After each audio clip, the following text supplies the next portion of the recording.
자, 이번 시간에는 외계 행성 탐사를 마무리하도록 하겠습니다.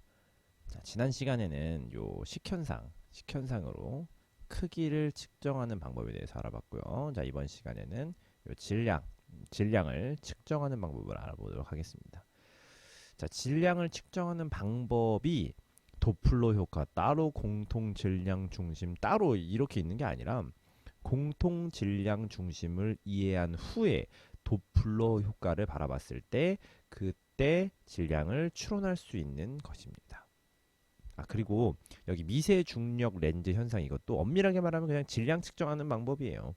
근데 이렇게 따로 뺀 이유는 교과서에서 얘를 좀 묵직하게 담고 있기 때문입니다. 여튼 자, 우리에게 익숙한 이 도플러 효과부터 찬찬히 한번 훑어보고 가도록 하겠습니다. 자, 도플러 효과가 뭡니까? 사전적 정의는 좀 길죠. 이럴 때는 대충 쉽게 이야기하면 됩니다. 자, 우선 한마디로 얘기하면은 앰뷸런스가 내 앞을 지나갈 때 나타나는 현상이죠. 여기서 좀 더 과학적으로 얘기하면은 움직이는 물체가 소리를 내면 그 소리의 파장이 가까워질 땐 짧아지고 멀어질 땐 길어지는 현상, 그거를 도플러 효과라고 합니다. 이지하죠? 자, 그래서 결론이 뭐야? 멀어지면 파장이 길어지고 가까워지면 파장이 짧아진다. 이게 도플러 효과다. 이게 끝이에요. 끝. 그것만 이해하고 있으면 됩니다. 그래서 우리는 이 도플러 효과를 스펙트럼을 통해서 알 수 있는데, 이걸 별의 지문이라고 하죠. 스펙트럼 별의 지문. 별의 지문이 원래보다, 이게 이제 원래 기준이라고 했을 때 이 지문이 통째로 원래보다 빨간색 쪽으로 가면은 그거는 멀어지는 거. 그러니까 도플러 효과가 적색 편의가 일어났다고 하고 그게 멀어지고 있는 것을 의미한다 라는 걸 해석하는 거고, 이 통째로 기준보다 단체로 파란색 쪽, 보라색 쪽에 가까워지면은 그것은 청색 편이라고 하고, 가까워지고 있는 것이라고 판단하는 거. 이렇게 알고 있으면 되는 것입니다. 아니 근데 선생님, 별은 가만히 있는 거 아니었나요? 라고 묻는 친구들도 있을 것 같습니다. 그래서 이거는 지구과학 2에 있는 내용을 조금만 소개하도록 하면은, 우리가 허블의 법칙에서 배워서 알겠지만 기본적으로 모든 천체는 멀어집니다. 왜? 그렇죠. 우주는 팽창하니까요. 근데 그거 말고 자체적으로도 별이 움직입니다. 그 움직임을 측정하기 위해서 우리는 벡터 분해를 하는데, 요 S라는 별 있죠. 요 S라는 별이 스스로 이만큼 이동했다고 해봅시다. 그러면 이 이동 속도를 알기 위해서 우리는 나한테서 멀어지는 것과 나의 접선인 방향의 속도를 벡터 분해해가지고 얘의 속도를 추론해 볼 수 있다는 겁니다. 그래서 이 속도를 알기 위해서 나한테 멀어지는 요 시선 속도와 접선 속도를 각각 구해내서 피타고라스의 정리를 통해 가지고 이 공간 속도를 알아내는 방법을 지구과학 2에서 배우게 되는데, 자, 일단 시선 속도, 나한테서 그냥 멀어지는 거는 이게 바로 도플러 효과예요. 멀어지고 가까워지고 얼마나 편이 되느냐, 이 파장 값이 변화량이잖아요. 변화량. 이 파장이 얼마나 변하느냐, 변할 때도 플러스로 변하느냐 마이너스로 변하느냐, 그런 거 있잖아요. 플러스 마이너스 개념. 플러스로 멀어지냐 마이너스로 가까워지냐, 요 개념을 담고 있는 개념이기 때문에 시선 속도가 마이너스냐 플러스냐 요것만 가지고도 가까워지냐 멀어지느냐를 측정할 수 있어요. 그러니까 내가 이 별을 측정할 건데, 얘 아까 그 스펙트럼이잖아. 그걸 봤는데 그 스펙트럼이 멀어져. 그러면은 내가 측정할 때는 플러스로 측정되는 거예요. 왜냐하면 봐봐, 멀어지면 파장이 길어지는 거라며. 그럼 원래 파장은 그냥 그대로 있고 파장이 길어져서 쭉쭉쭉 커지면은 얘는 플러스 값이겠지 당연히. 근데 그대로 있는데 얘가 쭉쭉쭉 떨어져. 얘보다 더 작아져.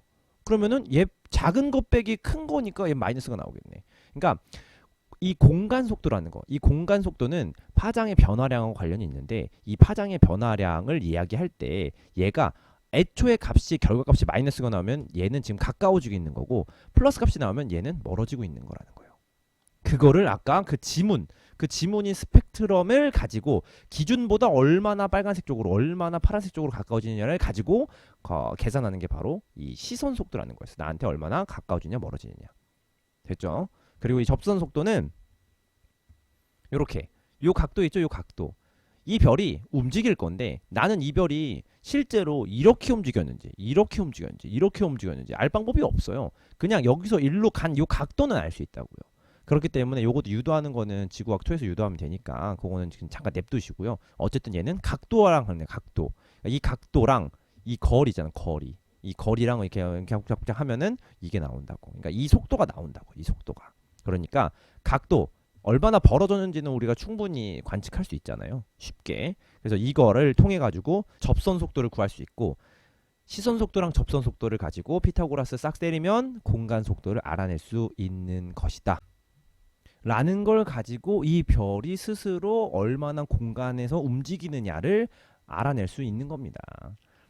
근데 아까 잠깐 그냥 막 넘어갔지만 요거 있잖아요. 솔직히 요 델타 람다 이거 쓸 때 왜 뺄 때 이렇게 빼느냐 아니면 람다 제로 빼기 람다 하면 안 되느냐라고 궁금해할 수 있는데 우리가 이거에 대해서는 우리가 지난 시간에 엘니뇨 라니냐 할 때 충분히 이야기를 했었습니다. 그래서 요거 다시 보고 오세요. 와닿지 않으면 한번 다시 보세요. 그래서 요거 검색하고 뭐 과학훈련소 검색한 다음에 19분 23초네요. 여기 가가지고 대충 이 언저리에서 보면은 왜 굳이 이렇게 뺐는가에 대해서 좀 수학적으로 이야기를 해놓은 게 있으니까 한번 보시고요. 자, 결론적으로 파장의 변화량을 보면은 뭘 알 수 있다는 거예요? 그렇습니다. 나한테서 가까워지는지 멀어지는지 이거를 알 수 있다는 말입니다. 이게 무슨 효과다라는 거예요? 맞습니다. 도플러 효과다라는 것입니다. 그러니까 우리는 빛을 내는 요 별, 빛을 내는 요 별, 은하라도 상관없어요. 어쨌든 이 별들의 모임이 은하인 거니까 이 빛을 내는 것이 우리에게 가까워지는지 멀어지는지를 요 스펙트럼을 통해서 알 수 있다는 말, 요것만 기억하고 넘어가면 되겠습니다. 자, 이렇게 도플러 효과에 대해서 살펴봤고 이제는 공통 질량 중심으로 넘어가 보겠습니다. 자, 우리는 이 공통 질량 중심을 이해하기 위해서는 시소로 시작해 보는 게 좋습니다. 자, 이렇게 한쪽에는 무거운 사람이 있고 한쪽에는 가벼운 사람이 있다고 해보겠습니다. 자, 그러면 이 두 사람이 균형을 이루기 위해서는 시소의 중심이 어디쯤 있어야 할까요? 만약에 두 사람의 중심이 있다. 그러면 될까요? 안 될까요? 안 되죠. 얘가 무거워가지고 중심이 있으면 무거워가지고 엥 될 거 아니야. 평형을 이루기 위해서는 이 무게 중심이 어디 있어야 돼요? 그렇죠. 좀 무거운 사람 쪽으로 쏠려 있어야 되죠. 대충 한 요쯤에 있어야 될 겁니다. 자, 우리는 여기를 질량의 중심점이라고 해가지고 공통 질량 중심이라고 부르는 겁니다. 이 친구를 M1이라고 두고 이 친구를 M2라고 둬볼게요. 그리고 요 거리를 각각 R1, R2라고 두면은 이렇게 곱했을 때 요 공통 질량 중심을 기준으로 이렇게 곱했을 때 이 두 개가 같아요. 그러니까 우리는 이 원리를 지렛대의 원리라고 부릅니다. 그러니까 이 지렛대의 원리를 가지고 공통 질량 중심을 찾을 수 있다는 말이 됩니다. 자, 그럼 봅시다. 만약에 여기 질량이 3이고 여기 질량이 1이라고 한다면은 공통 질량 중심으로부터 거리는 여기가 각각 몇일까요? 그렇죠. 얘는 1이고 얘는 1이고 얘는 3이 되겠네요. 좋습니다. 이 말을 거꾸로 말하면은 자, 요거랑 요거의 거리를 측정할 수 있으면 얘네 둘의 질량을 알 수 있다는 말과 같네요. 그래서 우리는 외계 행성에 직접 가지 않아도 대략적으로 그 행성의 질량을 구할 수 있는 겁니다. 그러면은 그 거리를 어떻게 측정하느냐? 바로 보는 방향에 따라 결정되게 되는데요. 정확하게 자, 요렇게 돌고 있어요. 별이. 행성도 이렇게 돌고 있어요. 근데 내가 정확하게 요 방향으로 얘네들을 쳐다본다고 한번 해볼게요. 얘네들의 지금 공통 질량 중심 한 대충 요 정도 있다고 쳐보고 얘가 이렇게 돌고 얘가 이렇게 돌고 있는 상황이에요. 공통 질량을 중심으로. 그럼 얘가 가까워졌다가 멀어졌다가 가까워졌다가 멀어졌다가 가까워졌다 멀어졌다 가까워졌다 멀어졌다 가까워졌다 뭐 이거 계속 반복하겠죠. 그죠? 그러면 나는 정확하게 딱 요 방향으로 딱 보면 이 별이 어떻게 하는 어떤 식으로 보일까요? 맞습니다. 시선 속도가 마이너스가 됐다가 플러스가 됐다가 마이너스가 됐다가 플러스가 됐다. 그러니까 가까워졌다 멀었다 가까워졌다 멀었다. 이거를 계속 보여줄 거예요. 맞죠? 그러니까 우리는 이 도플러 효과를 통해 가지고 얘가 얼마나 가까워지고 멀어지고 있나를 측정할 수 있고 그걸 통해 가지고 시선 속도라는 것을 구할 수 있게 되는 겁니다. 어, 그리고 그 도플러 효과의 주기까지 측정한다면은 속도와 시간을 통해서 이 거리를 알 수 있게 되겠죠. 어. 그 얘기는 전 시간에서 한 얘기라서 정확하게는 뭐 더 다시 설명할 필요는 없을 것 같습니다. 요거를 다시 한번 참고해 보면 될 것 같고요. 그럼 여기서 끝이냐? 그렇지 않죠. 너무나 자연스럽게 궁금한 게 생길 겁니다.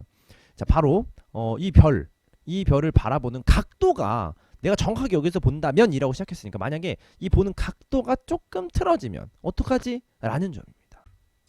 아주 훌륭한 궁금증입니다. 자, 우리는 이 바라보는 시선 방향의 각도를 크게 두 가지 정도로 나눠서 볼 수 있습니다. 요거냐로 말이죠. 자, 똑같이 별 주위를 돌고 있는 행성입니다. 얘도 이렇게 돌고 있는 거예요. 지금 돌고 있는데 그거를 보는 우리가 관측자의 방향이 어디냐에 따라서 전혀 다른 결과를 가져올 수 있습니다.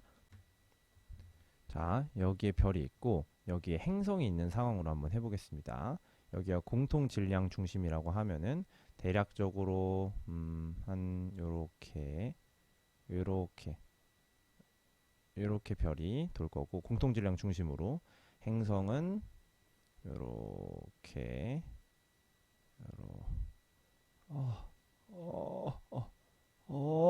예, 이렇게 돌 겁니다. 그래서 자, 행성이 요렇게 될 때 별은 요렇게 도는 그런 그림으로 그려지고 좀 이따 뒤에서 좀 더 괜찮은 PPT 그림으로 볼 거니까 지금은 요 그림에 집중하지 말고 이제 요 상황에 집중을 해봤으면 좋겠습니다. 요거를 여러분들 좀 약간 눕혀서 본다는 느낌을 한번 볼게요. 약간 그 3차원적으로 그러면 어떻게 보이냐면은 봐봐요. 요렇게 요렇게 오케이 요렇게겠죠? 뭐 공통 질량 중심 뭐 대충 한 요 정도 있다고 보고요. 됐죠? 그러면은 행성도 요렇게 가고 있고요. 요렇게 가고 있어요. 네네. 자, 얘하고 지금 같은 그림인 거예요. 보는 각도가 다른 거예요. 근데 자, 이 상황에서 똑같이 자, 별이 있고 여기 행성이 있어요. 근데 이 상황을 내가 이렇게 바라보느냐에 따라서 완전히 다른 결과를 얻는다라는 그런 말입니다. 나는 일단 여기 있는 요 별에만 집중을 하면 돼요. 왜냐면 스펙트럼으로 볼 수 있는 건 별밖에 없거든요. 이거 시험 문제도 되게 많이 나와요. 그러니까 여러분들이 지금 얘가 이렇게 갈 때 얘가 이렇게 간다라는 거를 모르지는 않아요. 근데 중요한 거는 스펙트럼은 별을 통해서만 볼 수 있는데 행성에 대해서 물어봐요. 그러니까 여러분들은 별에 대해서 해석을 해놓고 별에 대해서 문제를 푼단 말이야. 질문은 행성을 해놨는데 여기에서 제일 많이 틀리는 바로 그 함정 포인트가 이거예요. 그러니까 일단 우리는 스펙트럼을 볼 거면 무조건 별을 봐야 되는 거고 그 별의 움직임에 의해서 행성이 움직이는 건 따로 생각해야 된다는 거예요. 일단 봐봐요. 일단 자, 이렇게 있는데 자, 이렇게 보고 이렇게 보는 거는 이 그림이에요. 그죠? 근데 이렇게 보는 거는 이 그림입니다. 좋습니다. 자, 그러면은 어떤 별 주위를 행성이 돌고 있고 그 사이에 공통 질량 중심이 이렇게 있는 상황이라고 한다면 자, 별 이렇게 내가 봤을 때 이 별은 이렇게 뒤로 갈 거예요. 그죠? 뒤로 갔다가 앞으로 왔다가 뒤로 갔다가 앞으로 왔다가 이렇게 계속 빙글빙글 돌 거잖아. 그죠? 뒤로 갔다가 앞으로 왔다. 그러면 도플러 효과가 이렇게 갈 때는 완전히 멀어지는 걸로 보이겠죠? 이렇게 올 때는 완전히 가까워지는 거. 그러니까 이렇게 멀어지니까 그렇지 적색편이. 이거는 청색편이. 그러니까 멀어졌다가 가까워졌다. 멀어졌다가 가까워졌다. 멀어졌다가 가까워졌다. 이거를 이렇게 보면은 얘가 완전히 저 뒤로 갔다가 앞으로 왔다. 뒤로 갔다가 앞으로 왔다를 완전 지대로 볼 수 있어. 근데 만약 이렇게 보잖아요. 이렇게 봐. 그럼 어떤 느낌이냐면 봐봐요. 얘랑 지금 똑같은 걸 그릴 건데 일부러 좀 타원으로 그리는 거예요. 왜냐면은 좀 3차원적으로 봐야 되기 때문에. 공통 질량 중심이고 여기 행성이 있다고 볼게요. 별이에요, 별. 별이 이렇게 가고 이 행성도 이렇게 가고 있는 중이에요. 오케이? 자, 근데 내가 얘를 이렇게 본다고. 이렇게 볼 때 이렇게. 지금 이 위에서 이렇게 본 거랑 이렇게 본 거랑 똑같은 거예요. 그죠? 경사각이 90도가. 그러니까 지금 얘가 이 면, 공전 궤도 면이랑 나의 시선 방향이랑 이렇게 보면 여기 직각이죠. 여기 직각. 공간적으로 직각이죠. 그걸 얘기하는 거. 그거 얘기하는 거. 자, 그러면 잘 봐봐요. 내가 지금 이렇게 똑같이 돌고 있는 얘인데도 불구하고 내가 이렇게 보면은 자, 별은 이렇게 돌 거 아니야. 이렇게 여기 갔다가 이렇게 왔다가 이렇게 내려갔다가. 그러면 내 입장에서 봤을 때 얘는 시선 속도가 없어요. 그러니까 앞으로 왔다가 뒤로 갔다가 이게 없죠. 그렇기 때문에 그래서 어떤 별 주위를 같은 행성이 돌고 있다 하더라도 얘는 시선 속도가 최대가 돼요. 이렇게 보면은 얘가 뒤로 갔다가 앞으로 갔다 이거를 지대로 볼 수 있어요. 근데 이렇게 보잖아요. 이렇게 보잖아요. 이렇게. 그럼 얘는 앞으로 갔다 뒤로 갔다의 이 움직임이 없어요. 그렇기 때문에 시선 속도가 제로예요. 없어. 그런 상황인 거예요. 그래서 이거를 경사각 별로 보면은 이런 식으로 나옵니다. 경사각 별로. 그러니까 어느 각도를 바라보느냐에 따라서 이 별의 시선 속도를 제대로 느낄 수 있냐 없냐가 결정돼요. 알겠죠? 자, 그럼 이제 하나만 더 고려하면 됩니다. 별은 주변 행성의 묵직함의 정도에 따라서 흔들리는 정도가 다를 겁니다. 자, 이게 무슨 말이냐면은 자, 봐봐요. 요렇게 내가 지금 똑같이 보고 얘를 요렇게 흔들리는 걸 한번 볼게요. 공통질량 중심 이렇게 여기 별 공통질량 중심 한번 볼게요. 그럼 얘가 이렇게 갔다가 이렇게 왔다가 얘도 이렇게 돌 테니까 이렇게 갔다가 이렇게 왔다가 이렇게 돈다고요.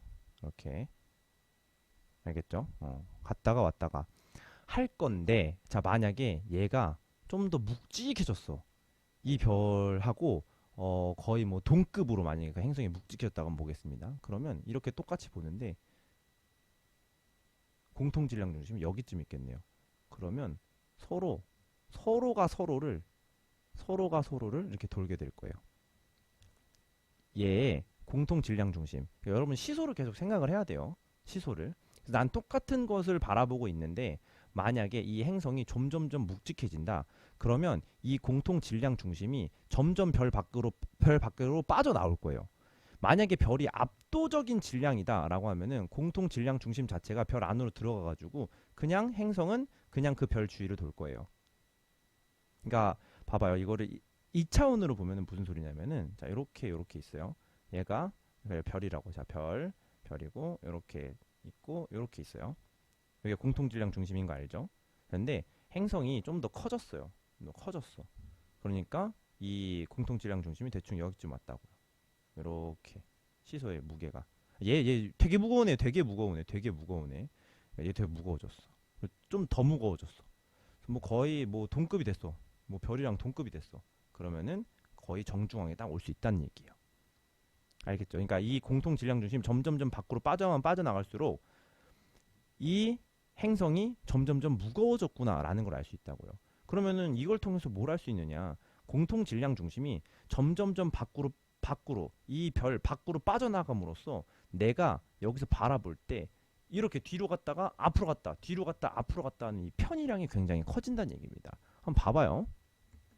지금은 두 개 행성과 별의 질량 차이가 1대1 그러니까 거의 나지 않는다라는 상황으로 봤을 때 지금 내가 만약에 얘를 요 아래에서 봐봐요. 여기 아래 여기에서 만약에 얘를 이렇게 본다고 아니면 이렇게 봐도 상관없어요. 이렇게 본다고 했을 때 여기서 한번 본다고 생각해 볼게요. 그럼 가까워졌다가 멀어졌다가 가까워졌다가 멀어졌다가 계속 막 엄청나게 시계 그러죠. 근데 만약에 이 별이 얘랑 질량 차이를 봤을 때 엄청나게 얘가 더 훨씬 커요. 그러면 공통 질량 중심은 아까는 거의 얘랑 얘 거의 가운데였잖아요. 둘이 똑같으니까. 근데 그렇지 않고 얘가 훨씬 더 크다. 그럼 공통 질량 중심은 점점 얘로 붙어요. 그러면 똑같이 이렇게 봤을 때도 얘는 가까워졌다가 멀어졌다가 좀 가까워졌다가 멀어. 이게 뭐 그렇게 세지 않죠. 점점 더 크게 해볼게요. 그럼 요거밖에 안 흔들리죠. 가까워졌다 멀어졌다 가까워졌다가 멀어졌다가 가까워졌다 멀어졌다. 그리고 이거는 공통 질량 중심이 곧 자기 중심. 태양계가 지금 딱 이래요. 태양계 중에서 태양의 질량 99%가 지 혼자예요. 나머지 행성들이 돌고 있어요. 그 얘기는 공통 질량 중심 자체가 태양 안으로 들어왔다는 얘기예요. 음. 그래서 이 별은 거의 안 흔들려요. 얘가 압도적인 질량을 가지고 있으면. 근데 그렇지 않고 이렇게 약간 정도에 있다. 그럼 얘가 앞으로 갔다 뒤로 갔다 앞으로 갔다 뒤로 갔다 이렇게 한다고요. 내가 봤을 때 도플러 효과를 관측할 수 있다고. 물론 얘가 질량이 너무 압도적으로 커가지고 공통 질량 중심이 곧 별의 중심이 되면은 이 별은 거의 흔들리지 않으니까 도플러 효과를 관측하지 못할 수도 있습니다. 근데 우리는 이렇게 관측하지 못하는 상황보다 이렇게 별이 흔들리잖아. 얘는 이렇게 흔들리잖아. 이렇게 흔들려서 관측할 수 있는 경우, 이렇게 흔들려서 관측할 수 있는 경우, 심지어는 이렇게 우와 흔들려가지고 관측할 수 있는 경우에 더 관심을 가지고 분석해 보려고 시도하는 파트다라는 것을 알고 가면 좋겠습니다. 자, 이 파트에서 출제하는 문제를 보면 아주 단순 명료합니다. 자, 지금 이 별이 공통 질량을 중심으로 이렇게 공전하고 있죠. 얘는 지금 지구 방향이 여기 나고 있을 때 이렇게 멀어지고 있어요. 지금 이 방향에서 관측하면 멀어지고, 이 방향 가까워지고, 멀어지고 가까워지고, 이거를 지금 반복하고 있는 상황입니다. 자, 그러면 지금 이렇게 별이 공통 질량 중심을 기준으로 공전할 때 이 행성은 과연 A 방향으로 공전할까요? B 방향으로 공전할까요? 이거 문제야, 이거. 실제로 이런 거 나와요. 되게 간단해 보이는데 나옵니다. 어딥니까? 당연히 B 방향이죠. 서로 마주보고, 자, 얘가 일로 갔어. 그럼 얘 일로 가야지. 아까 그림 엄청나게 많이 보였죠? 근데 이렇게 갔는데 이렇게 간다? 아, 그건 좀 아니잖아. 아, 내가 아까 그림 보여준 거 다 어디 갔냐? 아, 당연히 이렇게 가면 얘 이렇게 가 될 거 아니야. 이렇게 가면 이렇게 가면 얘는 이렇게 그렇게 갈 거 아니야. 여기 시소라고 시소. 어, 시소 이렇게 서로 평형을 이뤄가지고 같이 열심히 돌자 이렇게 돌아야 될 거 아니야? A 절대 A 하면 안 됩니다. 알겠죠? 자, 그러면 도플러 효과와 공통 질량 중심을 동시에 정리해 볼 수 있는 한번 퀴즈를 내보겠습니다. 자, 이렇게 세 가지를 두고 이 셋 중에서 어떤 행성의 질량이 가장 크고 어떤 행성의 질량이 가장 작을 것인가 한번 판단해 보겠습니다. 자, 참고로 노란색이 별이고 하늘색을 행성으로 두겠습니다. 한번 생각해 보세요. 어떤 행성의 질량이 가장 클까요? 여러분들 세계 별이 다른 거 아닌가요? 이렇게 얘기할 수 있는데 여러분들 줌인 줌아웃 사진도 많이 찍어봤을 거 아니에요. 여러분 롤 할 때도 스크롤을 휠을 어떻게 하느냐에 따라 가지고 캐릭터가 확대되기도 하고 되게 축소되기도 하잖아요. 그거랑 똑같은 거예요. 지금 여기서 가장 기본적으로 해야 될 조건은 세 별, 지금 여기 이 별과 이 별의 질량은 같은 겁니다. 그런 상황으로 생각을 해볼게요. 그럼 얘는 지금 굉장히 멀리서 관측한 상황이겠죠. 뒤로 쭉 빼가지고. 그럼 얘는 되게 가까이서 관측한 상황이라고 생각하면 돼요. 그러면 어떤 행성의 질량이 가장 클까요? 공통 질량 중심을 보고 생각하면 됩니다. 그렇습니다. 맞습니다. 어디가 제일 커요? 그렇죠. 왼쪽이 제일 큽니다. 그리고 얘는 지금 행성의 질량이 작은 경우예요. 지금 딱 요게 지금 태양과 지구 딱 요런 느낌이죠. 태양계에서 태양의 질량이 99%야. 그러니까 얘한테 들어가가지고 얘는 가만히 있고 나머지만 이렇게 돌고 있는 거야. 근데 어떤 행성 같은 경우에는 거의 별이랑 맞먹어. 공통 질량 중심이 이 별 밖으로 엄청 많이 나왔어. 그러니까 얘도 도플러 효과가 막 시계 나타나는 거야. 이렇게 멀어졌다가 이렇게 가까워졌다가 아이고 신난다 신난다 이렇게 도플러 효과를 크게 낼 수 있는 상황이라는 겁니다. 그래서 이걸로 질량을 알아낼 수 있는 상황이 어떻게 연출되냐? 행성의 질량이 크면은 기본적으로 별이 크게 흔들린다. 이걸 가지고 알 수 있다는 거예요. 그래서 내가 관측하는 도플러 효과, 그러니까 적색 편이냐, 이 청색 편이냐라는 이 편이 량이 크면은 이 행성은 질량이 큰 것이다라고 결론을 내릴 수 있다는 것입니다. 자, 지금까지 배운 걸 한마디로 말하면 뭐다? 그렇습니다. 도플러 효과로 알아낼 수 있는 건 그 행성의 질량 정보다라는 것만 알면 됩니다. 그래서 이걸로 질량 정보를 알아냈죠. 그리고 이걸로 크기 정보를 알아냈어. 그럼 우리는 비로소 행성의 무엇을 계산할 수 있는 거였죠? 맞습니다. 밀도입니다.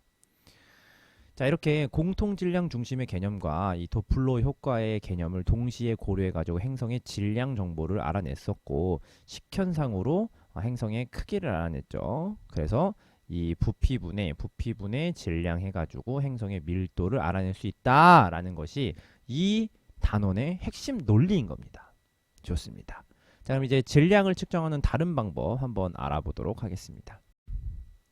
자, 미세, 중력, 렌즈 현상이라는 것은 단어 그대로 해석하면 됩니다. 여기서 핵심 단어는 누가 봐도 중력하고 렌즈죠. 중력하고 렌즈.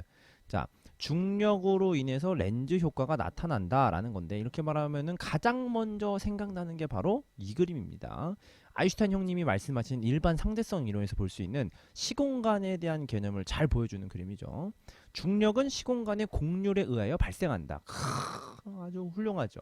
그러니까 이렇게 살짝 대각선으로 오는 빛도 이렇게 휘어져 가지고 갈 수 있다는 거야. 아, 그렇죠. 이게 공간이 휘었으니까 그런 의미예요.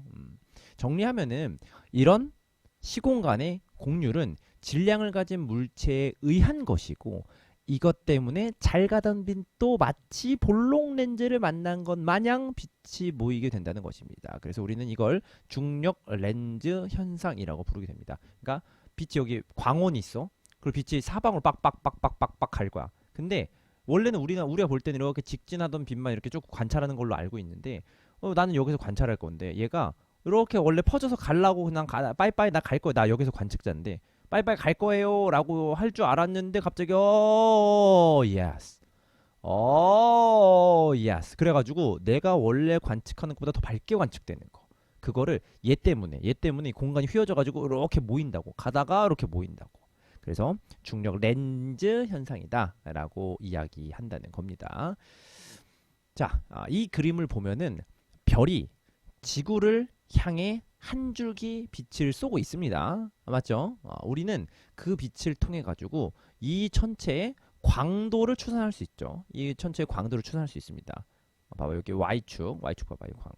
광도. 자, 이 정도의 광도를 의미한다는 것인데, 이 천체가 이 정도의 광도를 의미한다는 것인데, 내가 관측하는 이 별과 나 사이에 다른 어떤 묵직한 녀석이 싹 들어온다면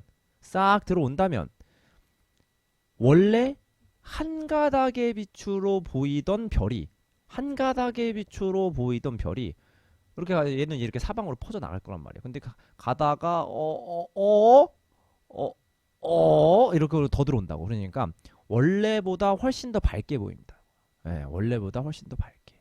그러니까 한 가닥으로 보이던 광도가 한 뭐 10가닥까지 다 합쳐져 가지고 갑자기 뻥튀기 돼서 별의 광도가 급격하게 커지는 현상을 관측을 할 수 있게 된다는 거죠. 너와 나 사이에 어떤 묵직한 애가 지나간다면, 그렇죠? 그리고 지나가서 버리면, 지나가서 쭉 가서 빠이빠이 갔어, 그럼 다시 원래 광도를 되찾는 겁니다. 그럼 이 중력 렌즈 현상이라고 하면 되는 거죠. 왜 그러면 미세 중력 렌즈 현상이라고 하느냐 궁금할 수 있죠. 그 이유는 의외로 간단해요. 바로 이 별이 아니라 요 행성에 의한 중력 렌즈 현상이기 때문이에요. 자, 봐봐요. 이렇게 얘 똑같이 이렇게 움직일 거야. 이 행성은 이 별 주위를 이렇게 공전하고 있는 거야. 자, 근데 얘가 이렇게 지나갔어. 여기잖아, 여기. 증폭됐어. 그리고 빠이빠이, 별이 갔으면 빠이빠이 하고 떨어질 줄 알았는데 한 번 더 오이자 하고 올라가는 거라고요. 하고 또 된다고. 그렇기 때문에 우리는 미세 중력 렌즈 현상이라고 명명한 것입니다. 이 현상의 가장 큰 장점은 행성의 공정 궤도면이 관측자와 90도라도, 그러니까 이렇게 했는데 이렇게 돌고 있더라도 그냥 지나가면 되는 거잖아. 이렇게 지나가면 되는 거기 때문에 관측이 가능하다는 점입니다. 그래서 도플러 효과는 반드시 시선 방향과 요렇게 나란하게 공전했었어야 되잖아요. 근데 이 미세 중력 렌즈 현상은 시선 방향과 나란하지 않아도 된다는 거는 엄청 큰 장점입니다. 아니 그러면은 모두가 다 그냥 이 미세 중력 렌즈 현상으로만 관측하면 되는 거 아니냐라고 생각할 수 있지만 이게 또 치명적인 단점이 있습니다. 그게 바로 주기적인 관측이 불가능하다는 점인데, 그냥 앞으로 슝 하고 지나가면 빠이빠이 끝이야. 그냥 그래서 슝 하고 지나가면 끝이야. 그러니까 다시 돌아오지 않아. 그러니까 이게 내가 주기적으로 관측할 수 있어야 이게 미세 중력 렌즈 현상인가? 라고 이렇게 판단하고 뭔가 할 텐데 에? 하고 지나갔어. 그러니까 에? 이거 맞아? 약간 이럴 수 있다는 거예요. 이거 맞는 건가? 다시 검증할 방법이 없어. 그래가지고 굉장히 이것도 치명적인 단점일 수 있으나 그래도 굉장히 큰 장점 중에 하나는 이제 시선 방향과 나란하지 않아도 된다는 그런 장점이 있다라는 겁니다. 그래서 그거 말고도 하나 또 단점을 얘기하자면은 정확하게 너와 나 사이에 정확하게 싹 지나가야지, 너와 나 사이인데 위로 지나가거나 아래로 지나가거나 이러면 이것도 안 돼요. 그래서 이런 관측 방법에도 좀 이렇게 완벽하지 않은 아쉬움이 좀 있습니다. 그래도 이 미세 중력 렌즈 현상은 도플러 효과랑은 다르게 행성의 공전 궤도면이 관측자의 시선 방향과 나란하지 않아도 행성을 발견할 수 있다는 장점 덕분에 행성의 질량을 측정하는 방법 중 하나로 좀 쓰이고 있다는 점 기억해 두면 되겠습니다. 자, 이렇게 외계 행성을 찾아서 밀도를 찾는 방법에 대해서 알아봤습니다. 밀도를 계산해야 그 땅에서 우리가 살 수 있는지를 판단할 수 있는 거였고, 그러기 위해서는 부피랑 질량을 알아봐야 되는데 부피는 식현상으로 알아봤었고요. 그 다음에 질량은 도플러 효과를 통해서 알아봤었습니다. 도플러 효과랑 미세 중력 렌즈 현상, 이렇게 질량을 알아봤었습니다. 이것들이 결국에 나는 뭘 위해서 한 거였어요? 외계 행성을 찾는 방법이었어요. 찾는 거. find 그냥 찾았어. 그래서 내가 저기는 이제 행성이구나, 우리가 땅을 밟고 서 있을 수 있는 행성이구나 라는 걸 판단했습니다. 그럼 우리는 이 판단한 다음에 굉장히 중요하게 우리가 논해야 될 게 한 가지 남았어요. 과연 우리가 살 수 있는가? 그거예요. 그래서 생명체가 과연 살 수 있을까에 대한 이야기를 다음 시간에 한번 이어서 해보도록 하겠습니다. 생명체가 살려면 우리 입장에서는 물이 있어야겠죠. 그러니까 물이 존재 가능한가에 대해서 다음 시간에 이어서 해보도록 하겠습니다. 오케이, 오늘은 여기까지 하도록 하겠습니다.